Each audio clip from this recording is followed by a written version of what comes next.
मैं डिलिस्टिंग के डर से अपने पति को नहीं छोड़ने वाली हूँ। तुम सिर्फ गणेश भगवान का पूजा करो, ऐसा कभी कहा उन्होंने? क्या घर वापसी होती है तो समाज उनको स्वीकार करेगा? बेटा अगर घर वापस आना चाहता है तो क्या माँ उसके लिए दरवाजे नहीं खोलेगी? आपका भी पुतला दहन वहाँ किया गया और कहा गया कि आप बीजेपी की एजेंट के तौर पे काम कर रहे हैं। कोई पढ़ा नहीं होगा, कोई डोकलो सोहर नहीं होगा, कोई माझी परगना महल नहीं होगा, राजा है, ग्राम प्रधान है, क्या ये चुनाव कभी लड़ पाएंगे जिंदगी में? झारखंड के आदिवासियों को क्या समझने का आवश्यकता और है? आप भाईचारा की बात कर रहे हो लेकिन भाई को चारा बना के खा जा रहे हो। आप वो चाहते हैं कि आप उनके धांगड़ बन के रहिए। बात हो रही है डिलिस्टिंग की तो आदिवासी वनवासी शब्द पे पुतला जला रहे हैं। बीते 24 मई को दिल्ली में जनजातीय सांस्कृतिक समागम का आयोजन किया गया था। वहाँ केंद्रीय गृह मंत्री जी के द्वारा संबोधन किया गया और उस संबोधन में एक बात निकली द्वारा कहा गया, एक शब्द का प्रयोग किया गया आदिवासियों के लिए, वनवासी। और इसी शब्द को लेके पूरे झारखंड में आदिवासियों में एक रोष है और इसको आदिवासी समाज पूरा तो नहीं कर सकते लेकिन कुछ आदिवासी समाज के लोग इसको गाली के तौर पर देख रहे हैं कि आदिवासियों को वनवासी कह के गाली दिया गया। उसी समागम में शामिल हुई थी झारखंड की आयकर आयुक्त इस दौरान थी। इनसे जानेंगे क्या अमित शाह जी के द्वारा कहा गया ये वन जातियों के लिए गाली है या फिर सिर्फ ये एक राजनीतिक एजेंडा है। मैम आप उस समागम में शामिल हुई थी और गृह मंत्री जी के द्वारा वनवासी शब्द का प्रयोग किया गया, तो क्या ये वाकई में आदिवासियों के लिए एक गाली है या फिर ये सिर्फ एक राजनीतिक एजेंडा है या फिर कुछ और है? देखिए जैसा मुझे प्रतीत होता है जो वो पूरा जनजातीय समागम था उसका जो पूरा मुद्दा था वो था धर्मांतरण का मुद्दा, कि किस प्रकार से धर्मांतरण से आदिवासी पहचान और संस्कृति खतरे में है, ये मुद्दा था। डिलिस्टिंग मुद्दा था और हमारे माननीय गृह मंत्री महोदय ने वनवासी शब्द का प्रयोग किया था क्योंकि मेरे विचार से उनके पद या उनकी जानकारी के अनुसार वनवासी शब्द उनके अनुसार सही होंगी, किंतु मेरा कहना है कि वनवासी और आदिवासी इस शब्द में मतभेद हो सकता है कि कुछ आदिवासी को वनवासी शब्द सही ना लगे। मुख्य मूल रूप से ये कारण है कि आदिवासी का अर्थ निकलता है मूलवासी और ऐसा कहा जाता है कि वनवासी तो केवल वो हैं जो जंगलों में रहते हैं लेकिन मूलवासी नहीं है। लेकिन इसी मुद्दा को राजनीतिक मुद्दा बना दिया गया है मैं कहूँगी, और इसी मुद्दा पर पूरी तरह से आप देखेंगे लोग उबल रहे हैं, भड़क रहे हैं, भड़काऊ भाषण दे रहे हैं, पुतला जला रहे हैं। तो मैं समझती हूँ कि ये राजनीतिकरण हो रहा है क्योंकि अगर वनवासी शब्द या आदिवासी शब्द पे ही अगर लड़ाई करनी है तो संविधान में तो वनवासी या आदिवासी दोनों शब्द नहीं है। संविधान में मैं बता दूं कि संविधान के निर्माताओं के बीच भी ये डिबेट हुआ था, ये बहस हुई थी कि आदिवासी शब्द का इस्तेमाल करना चाहिए कि नहीं, और संविधान के निर्माताओं का ऐसा विचार था उन दिनों में कि उनको लगा कि आदिवासी मतलब मूलवासी, और ये बहुत जटिल प्रक्रिया है कि हर आदिवासी मूलवासी है कि नहीं, इस पर एक गहन करना, इस पर एक रिसर्च करना बहुत ही जटिल प्रक्रिया है। इसीलिए उन्होंने आदिवासी शब्द को स्वीकार नहीं किया बल्कि जनजातीय शब्द को, अनुसूचित जनजातीय शब्द को स्थान दिया गया संविधान में। तो मैं ये पूछना चाहती हूँ जो लोग आज पुतला जला रहे हैं और जो आज भाषणबाजी कर रहे हैं, क्या वनवासी या आदिवासी शब्द दोनों शब्द तो संविधान में नहीं है, तो क्या वो संविधान को भी जलाएंगे? क्योंकि संविधान में तो हमें अनुसूचित जनजाति कहा जा रहा है, हमें आदिवासी तो नहीं कहा जा रहा है, तो क्या वो संविधान को भी जलाएंगे जाकर? या फिर संविधान के निर्माता हैं हमारे बाबा अंबेडकर, क्या उनका पुतला भी ये लोग जलाएंगे? मतलब इसका तो कोई अंत नहीं है ना। मुद्दा को भटकाना, लोगों को भ्रम में डालना, और ये राजनीतिकरण के ही लक्षण हैं। साफ तौर पे कहा जा रहा है कि जब हम लोग के लिए जनजाति के साथ ही आदिवासी शब्द का इस्तेमाल किया जाता है बोलचाल की भाषा में, तो फिर वो आदिवासी शब्द का इस्तेमाल ना करके गृह मंत्री जी के द्वारा वनवासी कहना, ये एक तरीके से आदिवासियों को गाली देना और नीचा दिखाना है और एक तरीके से समाज को बांटने का प्रयास किया जा रहा है बीजेपी के द्वारा। समाज को बांटने का प्रयास तो मुझे ऐसा प्रतीत नहीं होता है। हाँ, हालांकि मैं फिर से कहना चाहूंगी कि इसमें मतभेद हो सकता है, मतभेद संभव है, क्योंकि एक विचारधारा जरूर है कि आदिवासी जो है मूलवासी है इसलिए उसको वनवासी कहना उचित नहीं है, ऐसी विचारधारा जरूर है। और लेकिन मैं ये भी कहूंगी कि जो आदिवासी था क्या वो वनवासी नहीं है? आदिवासी मूलवासी है लेकिन क्या वो वनवासी नहीं था? वो वन में तो रह ही रहा था। वन हमारा घर है और उस घर का हमें वासी कहा जा रहा है, वनवासी, तो उस शब्द से इतनी घृणा तो मुझे लगता है बहुत स्वाभाविक नहीं है, ये राजनीति है। और हाँ, इसमें मतभेद जरूर रखिए और जरूर इस तरह का आप ज्ञापन दे सकते हैं कि माननीय, हम लोग को कृपया वनवासी ना कहा जाए, क्योंकि कई बार क्या है कि उनके जो बोल रहे हैं वनवासी शब्द का इस्तेमाल कर रहे हैं, कई बार उन्हें खुद ही हो सकता है संभवतः ये पता ना हो कि इस शब्द से किसी की भावनाओं को ठेस पहुंचेगी। तो आप किसी संवैधानिक पद पर कोई हैं और उसका पुतला जला रहे हैं, आप लोग इस प्रकार का तमाशा कर रहे हैं, इससे समाज को क्या मिल रहा है मैं पूछूंगी। आप ये बताइए कि वनवासी आदिवासी शब्द में अब लड़ाई हो रही है, इससे समाज को क्या मिल रहा है? मुद्दा है डिलिस्टिंग। डिलिस्टिंग से आदिवासी समाज को हानि है या लाभ है, इस पर डिबेट कीजिए, इसकी चर्चा कीजिए, वो स्वागत योग्य होगा उस प्रकार का डिबेट। उस समागम में आप शामिल हुई थी और भी बहुत सारे आदिवासी समाज के जो बुद्धिजीवी हैं वो भी उस समागम में पूरे देश से शामिल हुए थे। तो क्या अमित शाह जी के भाषण के बाद आप लोग में कुछ चर्चाएं हुई इस बात को लेके कि आदिवासी ना कह के या फिर जनजातीय शब्द का इस्तेमाल ना करके वनवासी कहा गया, इस टाइप का कुछ वहां पे हुआ? नहीं, इस प्रकार की चर्चा नहीं हुई, क्योंकि एक बात समझने की जरूरत है, उस पूरे समागम का उद्देश्य ये नहीं था कि हमें जनजातीय कहो या हमें वनवासी कहो या आदिवासी कहो। उस पूरे समागम का उद्देश्य था हमारा संवैधानिक अधिकार। 550 से अधिक जनजातियां वहां मौजूद थी, सभी एक सुर में कह रही थी कि उन्हें धर्मांतरण से विरोध है, मतलब उन पर वो आपत्ति करती हैं धर्मांतरण पे, और धर्मांतरण से उनके पहचान को खतरा है, धर्मांतरण से उनके रीति रिवाज मिट रहे हैं, सभी एक सुर में ये कह रही थी। तो ये ज़रूर है कि किसी का ध्यान इस पर गया ही नहीं कि आदिवासी, जनजाति, वनवासी क्या कहा जा रहा है, सबका ध्यान अपने संवैधानिक अधिकार पे था।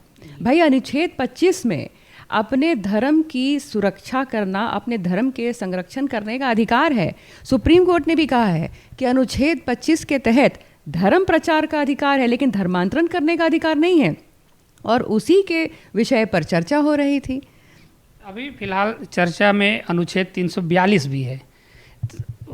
साफ तौर पे कहा जा रहा है कि जो 342 अनुच्छेद, उसमें साफ तौर पे कहा गया है कि यदि कोई धर्मांतरण भी कर लिया है तो वो आदिवासी ही है, इस तरीके का उसमें उल्लेख है। तो क्या इसमें संशोधन की उम्मीद है या फिर अनुच्छेद 342 प्रोटेक्ट कर रही है ऐसे जो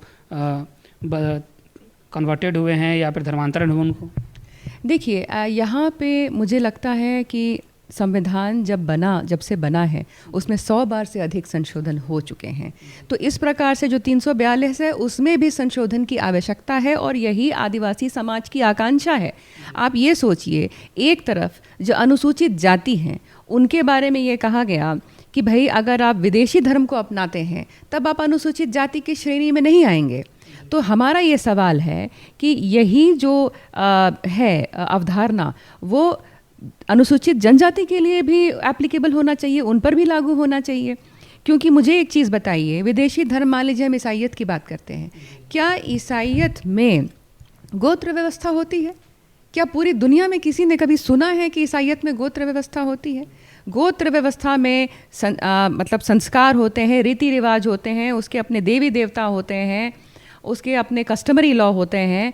कौन से देश के, किस दुनिया के किस देश के ईसाइयत में गोत्र व्यवस्था की पालन होती है? ये तो बड़ी रोचक सी बात है, एकदम मतलब नई बात है जो सुनने को आती है। तो अगर विदेशी धर्म अपना लिया गया है तो उसमें गोत्र व्यवस्था तो है ही नहीं, बल्कि उसमें रीति रिवाज भी अलग हो जाता है। सबसे बड़ी बात वही है। अभी संविधान में आदिवासी शब्द नहीं है, इस बात की हमने चर्चा की। संविधान में अनुसूचित जनजाति है, और संविधान में जो आदिवासी है उसकी पहचान पता है क्या बताया गया है? यस, रूढ़िवादी परंपरा, रूढ़िवादी प्रथा, ये हमारी पहचान है। अब कोई बोलेगा धर्मांतरण से जो है हमारा रीति रिवाज नहीं बदलता है। कैसे नहीं बदलता है? जन्म से ही बदल जाता है। आपका जन्म संस्कार जो है बपतिस्मा है, और आदिवासी जो मूल धर्म में है उनका जन्म संस्कार छठी या कानभेदी या पत्थलगड़ी है। तो कैसे नहीं संस्कार बदलता है? पूरा का पूरा रीति रिवाज बदल जाता है। और जो सुप्रीम कोर्ट का भी जजमेंट आया, आपने सुना होगा, जो अनुसूचित जाति के संदर्भ में आया था, 2 बहुत महत्वपूर्ण बातें हैं उसमें।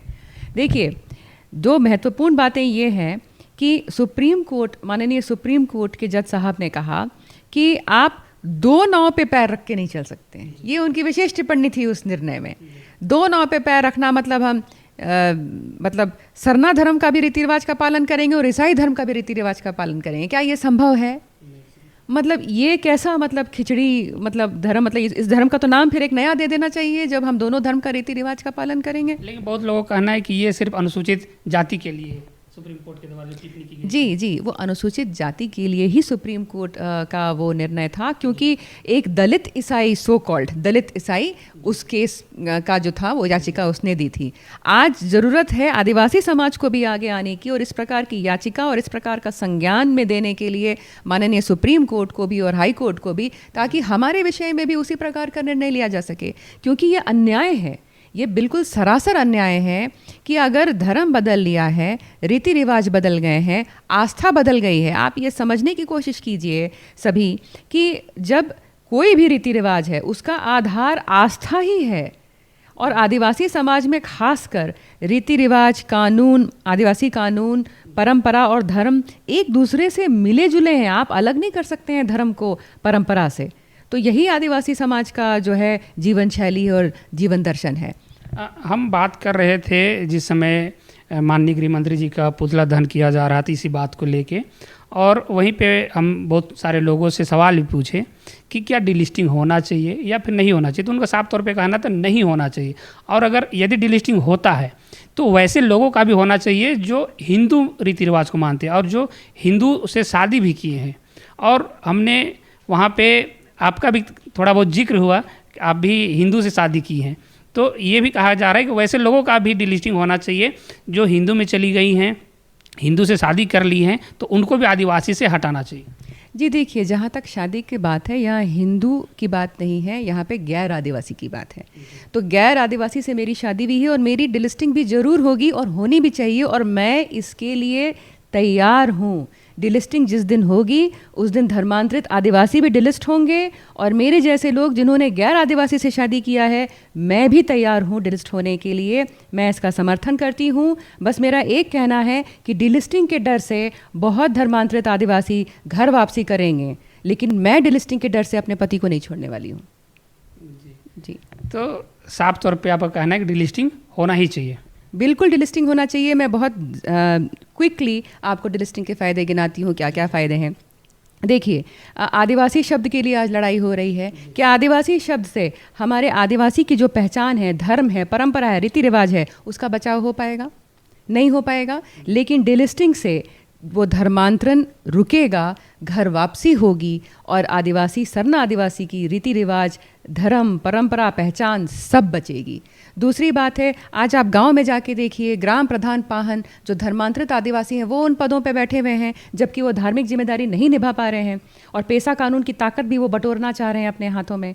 जबकि ये जो ताकत है, ये संवैधानिक ताकत सरना आदिवासी की हाथ में होना चाहिए।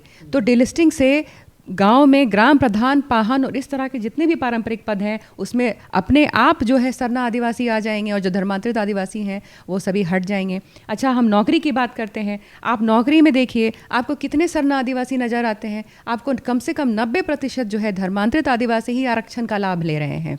तो डिलिस्टिंग होने से सरना आदिवासी को, जो युवा गरीब सरना आदिवासी हैं, आखिर आरक्षण का मकसद क्या था? कि जो पीछे हो गए हैं रेस में, वैसे युवा सरना आदिवासी को आरक्षण का लाभ मिले, लेकिन उनको कहाँ लाभ मिल पा रहा है? तो डिलिस्टिंग होने से आरक्षण का लाभ भी युवा आदिवासी को मिलेगा। अच्छा, हम गांव की बात कर रहे थे, तो गांव में जब सरना आदिवासी के हाथ में पेशा कानून का अधिकार जाएगा, तो जल जंगल ज़मीन के ऊपर प्रबंधन का अधिकार उसके हाथ में जाएगा। इसका मतलब उसके गाँव में जीविका बढ़ेगा। जीविका बढ़ेगा तो गाँव से पलायन रुकेगा। और ज़मीन की बात भी कर लेते हैं। आप ज़मीन देखिए, इस प्रकार का जो पहनई ज़मीन है, पहनई ज़मीन भी जो धर्मांतरित पाहन है वो कब्जा करके बैठे हुए हैं आज तक। तो वो जो डिलिस्टिंग होगा तो वो हट जाएंगे, और जो पहनई ज़मीन है वो वापस आ जाएगी। और डिलिस्टिंग होने से हमारी आबादी नहीं घटेगी सरना समाज की, बड़े ज़ोर शोर से घर वापसी होगी, इसकी गारंटी है। और सरना जो समाज है उसकी आबादी बढ़ेगी, और जो ज़मीन उनसे मुक्त हो रही है, क्योंकि वो डिलिस्ट हो जाएंगे तो ज़मीन मुक्त हो जाएगी, वो सारी आदिवासी ज़मीन वापस आदिवासी जो ग्राम सभा है वापस उनको सौंपी जाएगी। एक बात ये भी कहा जा रहा है कि डिलिस्टिंग जो है वो खास करके आदिवासियों को बांटने का एक तरीका है, क्योंकि यदि डिलिस्टिंग होता है तो आदिवासी बढ़ जाएंगे, और ख़ास करके जो विधानसभा और लोकसभा की सीटें हैं उसमें मतलब जो सीट है वो घट जाएगी आदिवासियों की। इसीलिए बीजेपी का सिर्फ यह एक एजेंडा है कि डिलिस्टिंग किया जाए और आदिवासियों को आपस में बांटा जाए, इसमें आदिवासी और क्रिश्चियन किया जाए, ऐसा कहा जा रहा है। देखिए, अब यहाँ सीट घटने की बात हो रही है तो ये डिलिस्टिंग से अलग मुद्दा है, क्योंकि परिसीमन जब होगा तब एसटी सीट जो है जनरल सीट से घटेगा। तो यहाँ तो डिलिस्टिंग की तो कोई बात ही नहीं हो रही हो, तो अपने आप ही घट रहा है, क्योंकि डेमोग्राफिक चेंज हो रहा है। और डेमोग्राफिक चेंज क्यों हो रहा है इसकी भी बात करनी चाहिए, लेकिन वो अलग विषय है। तो अब मेरा ये कहना है कि आज भी 28 सीट है, ठीक है। 28 सीट में से लगभग 10 या 11 जो विधायक हैं आदिवासी सीट से वो धर्मांतरित आदिवासी हैं। लगभग 40% आपके जो विधायक हैं वो धर्मांतरित आदिवासी हैं। तो क्या आदिवासी समाज में ईसाई की जनसंख्या 40% है? ऐसा तो नहीं है ना। तो उनके जनसंख्या के अनुरूप तो विधायक नहीं है। इसका मतलब सत्ता जो है, सत्ता का जो ताकत है वो किसके हाथ चला जा रहा है? ये तो उसके जनसंख्या के अनुरूप नहीं है। तो आप इतनी सीट आपके पास आज है, लेकिन सरना आदिवासी को उसका लाभ मिल रहा है कि नहीं? ये मुद्दे पे भी तो बात करनी पड़ेगी ना। झारखंड के आदिवासियों को क्या समझने का आवश्यकता है? वो क्यों नहीं समझ पा रहे हैं कि इन सब बातों? देखिए, होता क्या है कि कानून की बातें जो होती है वो पेचीदी लगती हैं, जटिल लगती हैं, और पढ़े लिखे जो हमारे धर्मांतरित भाई हैं वो कई सालों से गुमराह कर रहे हैं, भ्रम में डाल रहे हैं। अब देखिए, बात हो रही है डिलिस्टिंग की, तो आदिवासी वनवासी शब्द पे पुतला जला रहे हैं और भड़का रहे हैं। मतलब पूरा जो मुद्दा है, मुद्दा ही बदल दिया। भाई डिलिस्टिंग पे बात करो, और डिलिस्टिंग से कितने फ़ायदे हैं उस पे बात करो। भाई डिलिस्टिंग से आप कह रहे हैं, अब मैंने ये भी सुना, अब जैसे आप कह रहे हैं कि सीट जो है घट जाएगी। भाई आबादी बढ़ेगी, ये गारंटी है, आप भी देखिएगा, ये निश्चित रूप से होने वाला है। जिस दिन डिलिस्टिंग होगा, घर वापसी कितनी होगी आप देखिएगा। तो आबादी तो बढ़ेगी, तो सीट क्यों घटेगी? और क्या इसका अनुमान लगाया जा सकता है कि कितनी सीट घटेगी डिलिस्टिंग होने से? पूरे इंडिया में 1% से भी कम है धर्मांतरित आदिवासी, ईसाई आदिवासी। इस चीज़ को समझिए। 1.98% जो मैंने लास्ट पढ़ा था कि 0.98% कुछ इतना जनसंख्या है आदिवासी, ईसाई आदिवासी का। डिलिस्ट होने से कितने आदिवासी हट रहे हैं? तो अब ये सारे फैक्टर है ना, बस एक प्रकार का, मतलब इस प्रकार का आप कंट्रोवर्सी बना दीजिए, लोगों को डरा दीजिए कि भाई तुम्हारी ज़मीन लुट जाएगी, तुम्हारा अधिकार चला जाएगा, तुम्हारे सीट घट जाएंगे। अरे उस सीट का होने का आज भी फ़ायदा क्या हो रहा है? कितने सरना आदिवासी को अवसर मिल रहा है आगे बढ़ने का? आरक्षण का भी कितने सरना आदिवासी को अवसर मिल रहा है? एक बात ये जानना चाहते हैं कि देखिए, जितने भी सामाजिक अगुवा हैं या फिर जितने भी विधायक हैं, सांसद हैं, तो सभी से बात करने से ये लगता है कि मुख्य उद्देश्य जो है वो आदिवासियों का उत्थान है, मुख्य उद्देश्य। तो इन सब मुद्दा पे आदिवासी समाज एकजुट क्यों नहीं दिखता है कि बैठ के बातचीत करे या गुमराह होने से बचाएं? इस तरीके का क्यों नहीं देखने को मिलता है, जबकि मुख्य उद्देश्य आदिवासियों का उत्थान ही है, उनका विकास ही है और उनको मुख्य धारा से जोड़ना ही। देखिए, अब मैं इसे सरल शब्दों में जो कहूँगी कि एक जो धड़ा है आदिवासी का, जो आगे बढ़ गया है, आगे क्यों बढ़ा है, उसको आरक्षण का लाभ क्यों मिल रहा है, सत्ता में ताकत भी उसके हाथों क्यों चली जा रही है? क्यों? क्योंकि वो शिक्षित है, क्योंकि उसके पास संगठन की ताकत है, उसके पास संस्थागत ताकत है, और इन कारणों से वो आगे निकल रहा है। ऐसा ना समझा जाए कि वो ज़्यादा सक्षम है सरना आदिवासी से, ऐसा नहीं है। लेकिन उसके पास संस्थागत ताकत है, उसके पास संगठन की ताकत है, इसीलिए वो आगे निकल जा रहा है। ठीक है। तो अब इसमें से जो कुछ लोग हैं, सभी को मैं नहीं कहूँगी क्योंकि बहुत सीधे साधे लोग भी हैं, लेकिन उसमें से कुछ ऐसे लोग हैं जो लालची हैं, षड्यंत्रकारी हैं। वो हर तरीके से एक प्रकार का आर्थिक, सामाजिक और धार्मिक नियंत्रण समाज पर बनाए रखना चाहते हैं। मतलब क्रूड शब्दों में कहूँगी तो जब आप वो चाहते हैं कि आप उनके धांगड़ बन के रहिए। अगर आप उनके धांगड़ बन के रहिएगा तो कोई आपत्ति नहीं है, कोई लड़ाई नहीं है। आप उनका उठो तो उठो, बैठो तो बैठो, हम जैसा कहेंगे वही करो, हम ही अगुआ बनेंगे और हमारे पास ही सत्ता रहेगी और हमें आरक्षण से नौकरी में भी हम ही रहेंगे। अगर इन बातों पे आप सवाल नहीं करते हो, और अगर आप ये सवाल नहीं करते हो कि आप तो हमारी परंपरा बदल दे रहे हो, भाई कहीं पे हमारा पढ़ा है, मैंने देखा जहाँ पे धर्मांतरित आदिवासी बढ़ गए हैं वहाँ कैथोलिक पढ़ा नाम दे दिया, मतलब हमारे पढ़ा का भी नाम बदल दे रहे हैं। तो अब उस पर आप विरोध करोगे तब फिर लड़ाई होगा। तो ऐसे में देखिए, समानता रहे, समान अधिकार रहे, और आप भाईचारा की बात कर रहे हो लेकिन भाई को चारा बना के खा जा रहे हो, तो ऐसे में तो विरोध होगा। विरोध तभी नहीं होगा जब आप सचमुच समानता लाओगे, सचमुच अगर जो धर्मांतरित नहीं है उनको भी वही सारे लाभ मिलेंगे। आपके संस्था का लाभ मिलेगा क्या उनको? आपके संगठन का लाभ मिलेगा क्या उनको? नहीं मिल रहा है। तो जब ये समानता नहीं है तो फिर एक साथ बैठ के सुलझाने का और बात करने का वो जगह ही नहीं छोड़ रहे हैं आप। मतलब कि पेशा कानून अभी जब हाल में लागू होने वाला था, उसको भी तोड़ मोड़ के आप अपने जो है अपने धार्मिक आस्थाओं के अनुरूप आप उसको तोड़ मोड़ के उसने बदलाव करना चाह रहे थे। मैं एक उदाहरण देती हूँ, बड़ा इसको खतरनाक उदाहरण है, इसको समझिएगा। जैसे आपका जैसे स्वशासी जिला परिषद 6ठी अनुसूची का, इसके बारे में मैं उदाहरण देना चाहूँगी। 15 साल से धर्मांतरित आदिवासी का एक संगठन था, एक समूह था जो 15 साल से कोर्ट में केस लड़ रहा था और पेशा नियमावली को फंसा के रखा था, इसलिए पेशा नियमावली पास नहीं हो पा रहा था। क्या फंसा के रखा था? वो जो है हमारे पढ़ा को खारिज कर रहे थे। हमारे जो खड़िया समाज का डोकलो सोहर है, संथाली का आपका माझी परगना महल है, इन सबको वो लोग खारिज करना चाह रहे थे, हटा देना चाह रहे थे। उसके बदले क्या लाना चाह रहे थे? जिला स्वशासी परिषद। और जिला स्वशासी परिषद क्या है? वो एक चुनाव से गठित एक जो है बॉडी है। तो अब जिला स्वशासी परिषद में कौन आएगा? चुनाव लड़के आएगा। क्या हमारे पारंपरिक जो पढ़ा राजा हैं, ग्राम प्रधान है, क्या ये चुनाव कभी लड़ पाएंगे ज़िंदगी में और कभी जीत पाएंगे? सपना भी नहीं देख सकते हैं वो। तो इसमें कौन जीत के आएगा? जो सक्षम है, नेचुरली जो सक्षम है, पढ़े लिखे हैं। और वो आज पढ़ा लिखा सक्षम अपने संस्थागत जो ताकत है उसके कारण कौन है? मुझे कहने की ज़रूरत नहीं है। तो वही लोग स्वशासी जिला परिषद में आ जाते। अब एक और सोचिए कितना बड़ा ऐसे मतलब कितना षड्यंत्र था ये। पहला तो चुनाव व्यवस्था से आपके पारंपरिक आदिवासी को हटाकर वो आ जाते। दूसरा, इस स्वशासी परिषद में इसकी ताकत सुनिए, क्या क्या ताकत था। ये परंपरा पे कानून बनाने की ताकत रखते हैं।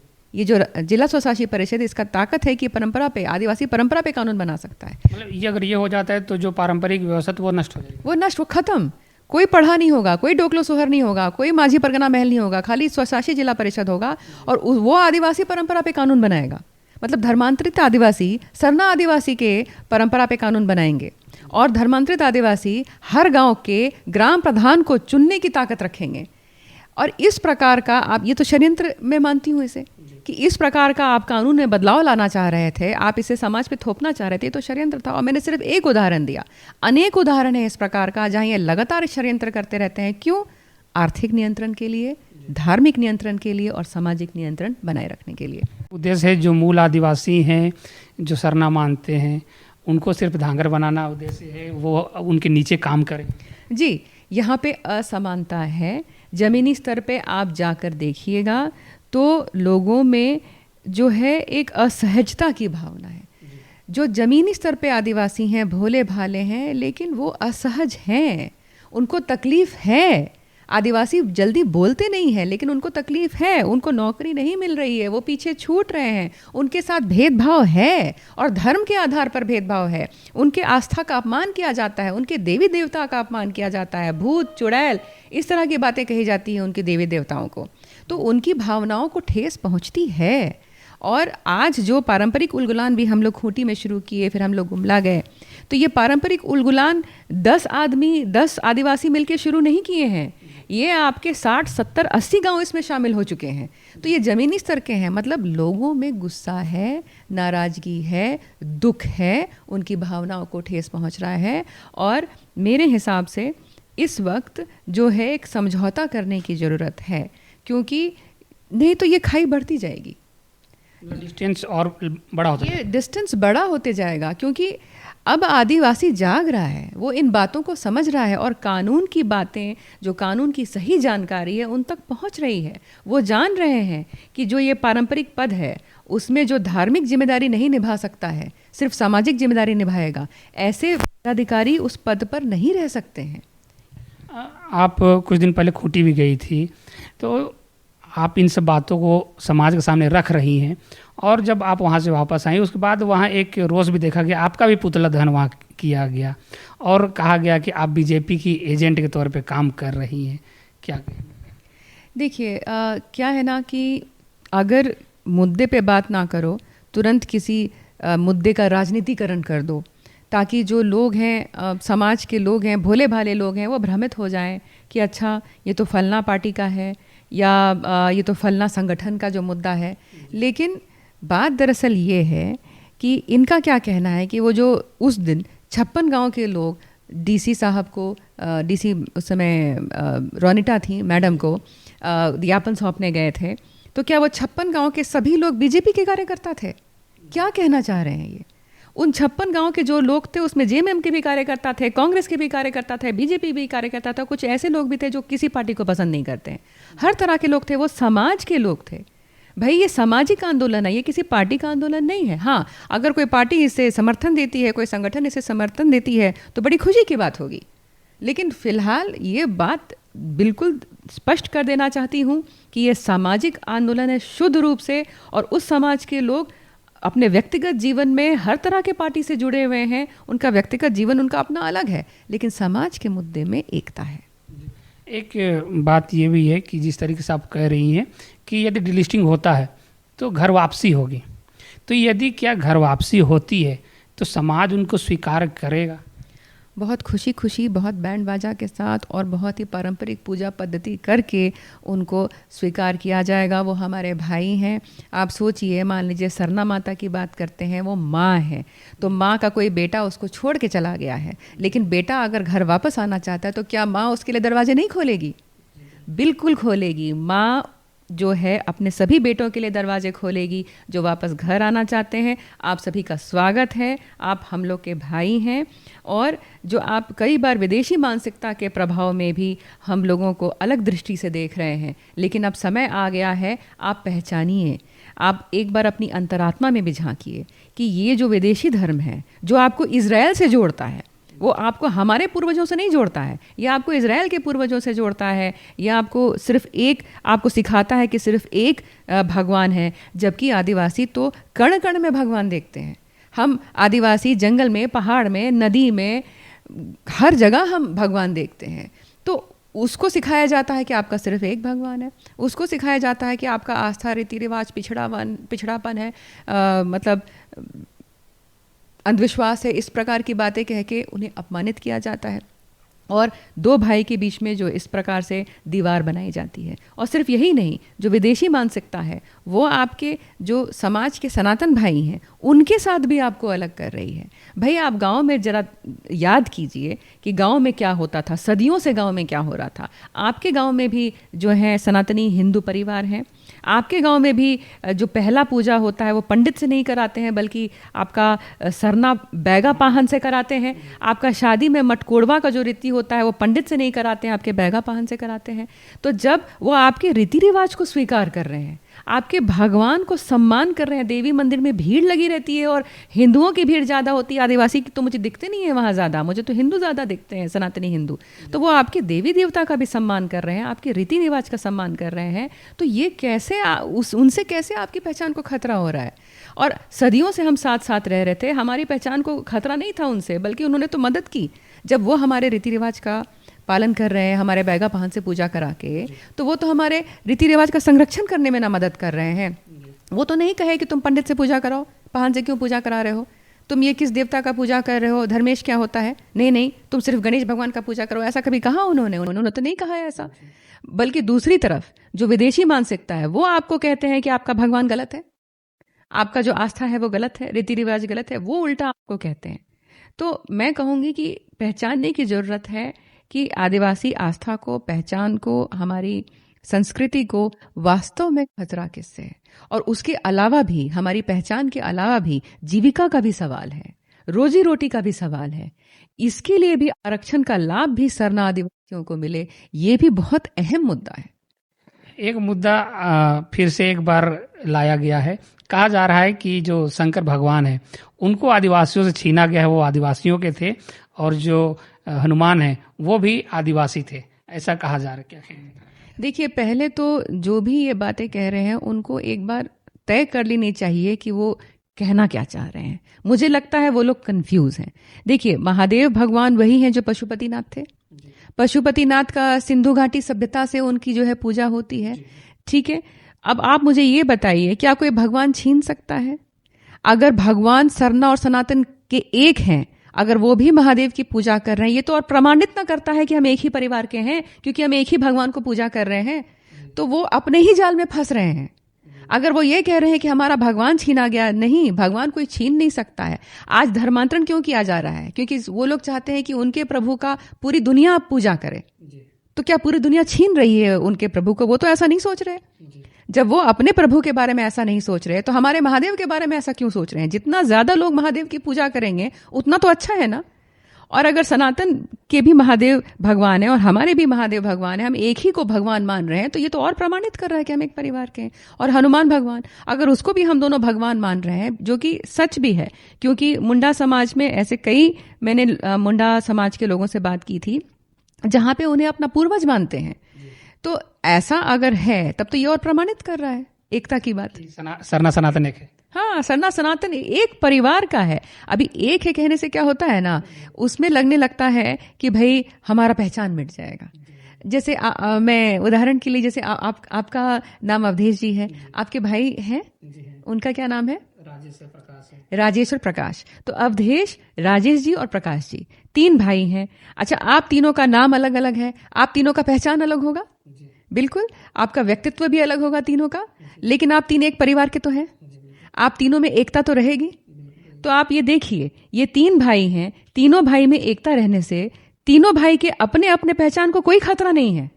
उसी प्रकार से सरना और सनातन एक परिवार के हैं। भाई महादेव भगवान भी एक है, और एक परिवार के हैं तो दोनों भाई हैं, और भाई में एकता रहने से सरना भाई के पहचान को कैसे खतरा हो रहा है? यही समझने वाली बात है। और यही जो विघटनकारी शक्तियां हैं, जो विदेशी मानसिकता है, ये आपको अपने भाई से अलग कर रही है। अरे उस भाई के साथ आप सदियों से साथ रह रहे थे, कोई लड़ाई नहीं हुई थी आपकी, वो आपका भगवान का पूजा कर रहे थे, आपका पाहन से पूजा करा रहे थे। आप अचानक आज बोल रहे हो कि वो हमारे दुश्मन है, वो हमसे अलग है। बस एक ये मतलब राजनीतिक प्रोपेगेंडा है।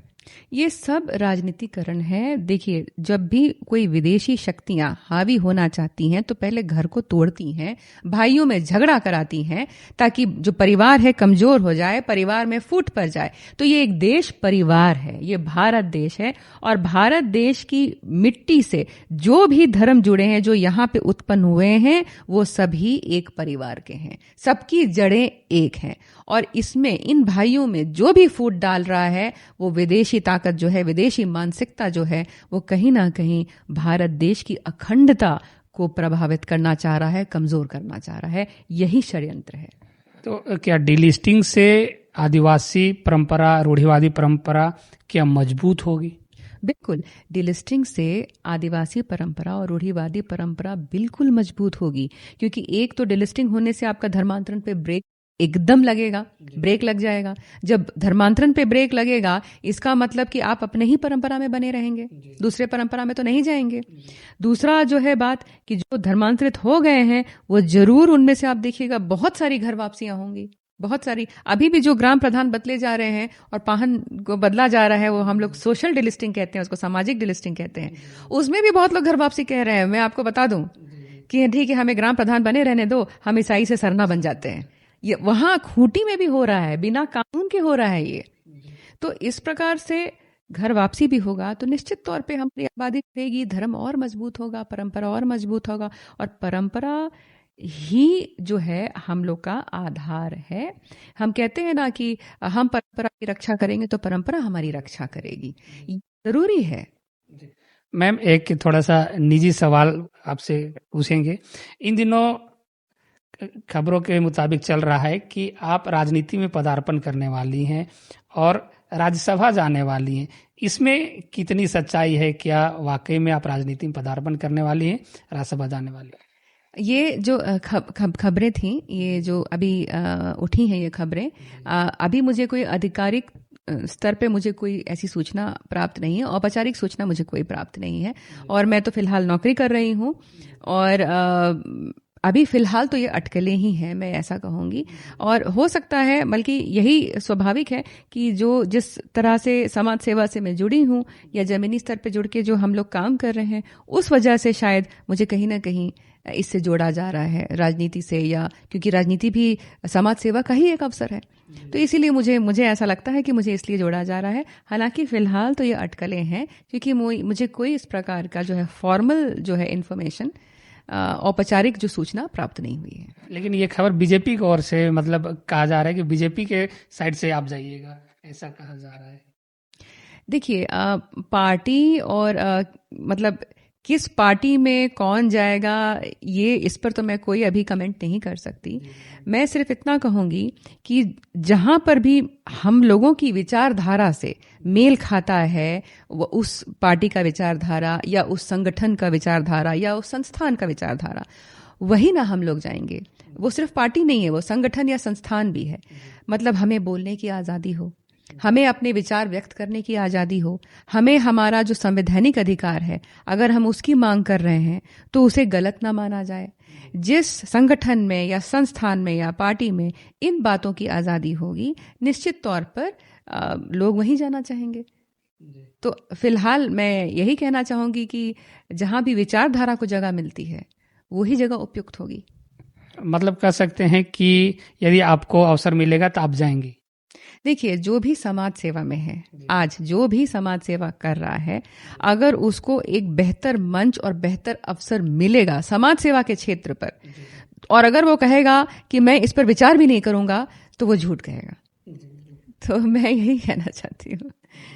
ठीक है, देखिए जिस तरीके से बातों को समाज के बीच रखा जा रहा है, आदिवासी वनवासी के बीच में मतभेद पैदा किया जा रहा है और इन सब बातों को एक राजनीतिक तुल दी जा रही है। इन सब बातों पे हमने विस्तृत जानकारी ली मैम से, और आप भी हो सकता है कि इन सब बातों को सुन के अवश्य समझे होंगे और अपने भी विचार आपके रहे होंगे। तमाम चीज़ों को देखते हुए आदिवासी समाज को खास करके समझने की आवश्यकता है, ना कि इनमें उलझने की आवश्यकता है। यदि आप उलझेंगे तो और उलझते चले जाएंगे, मैम जैसे बता रही हैं। और साफ तौर पे कहना है कि डीलिस्टिंग होना ही चाहिए। इससे यदि डीलिस्टिंग होती है तो आदिवासी समाज को इससे बेनिफिट मिलेगा, आदिवासी समाज और मजबूत होगा, आदिवासी परंपरा जो है वो और मजबूत होगी। आप क्या सोचते हैं इन सब विषय में कमेंट करके अवश्य बताएं और देखते रहिए झारखंड एक्सप्रेस 24/7 न्यूज।